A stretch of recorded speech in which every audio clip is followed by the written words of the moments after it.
Hello, friend. I'm here. Surprise! Whoa! Let's go. খাবারের টেবিলে এটাই হলে আমার মনে হয় না আর কোনো কিছুর প্রয়োজন। আসসালামু আলাইকুম my lovely friends and families, welcome back to another video. তো আমি প্রথমে মিট কুক করে রেখেছিলাম, আর এখন আমি কিছু পটেটো দিয়ে কুক করে নিলাম। অ্যান্ড তারপরে আমি একটি ডিশের মধ্যে প্লেন ওয়াটার দিয়ে কিছুক্ষণ বয়েল করে আমি এর মধ্যে তেজপাতা, দারচিনি, এলাচি অ্যাড করে দিয়েছি এবং সল্ট অ্যান্ড অল্প পরিমাণে অয়েল দিয়েছি। দেওয়ার পরে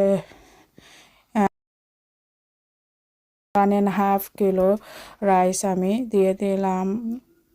90% সিদ্ধ হওয়ার পরে আমি নামিয়ে পানি ঝরিয়ে নিলাম। নেওয়ার পরে আমি এখানে টর্টিলা একটি ডিশের মধ্যে সাজিয়েছি। এটা বলার কিছু নেই, আপনারা দেখেই বুঝতে পারবেন। আর আমি 90% রাইস কুক করে রেখেছিলাম, এগুলা আমি এখন প্রথম লেয়ারে দিতেছি।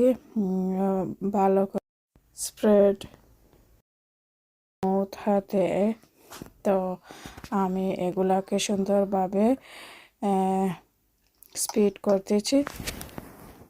প্রথম লেয়ার হয়ে গেলে আমি প্রথম লেয়ারের কারিটা দিয়ে দেব, মিট কারি উইথ পটেটো।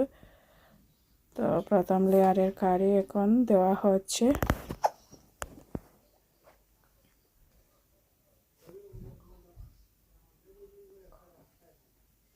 এখন দ্বিতীয় লেয়ারের রাইস আমি দিয়ে দিলাম। এটাকেও ভালোভাবে স্প্রেড করে নিতে হবে।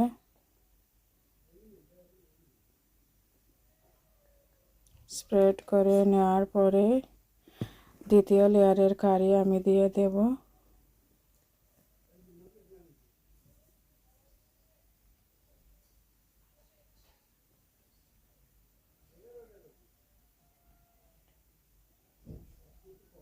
দ্বিতীয় লেয়ারে কারি দেওয়ার পরে আমি এখন তৃতীয় লেয়ারের রাইস দিয়ে দেব।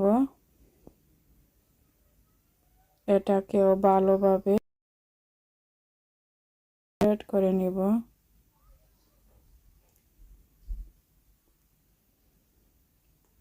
এমনভাবে স্প্রেড করতে হবে যাতে নিচে থাকা কারিগুলো বাহিরে ভেসে না আসে। সো আমি 2 layer curry and 2 layer rice দিয়ে এখন আমি টর্টিলার মাধ্যমে কভার করে নিতেছি।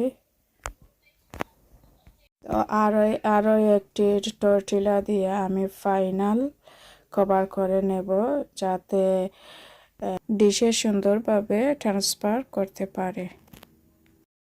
আর অনুরোধ থাকবে ফুল ভিডিওটা দেখে গঠনমূলক একটি কমেন্টস করার।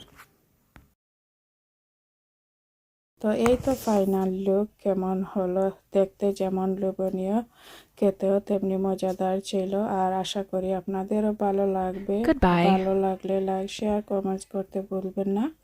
ধন্যবাদ সবাইকে।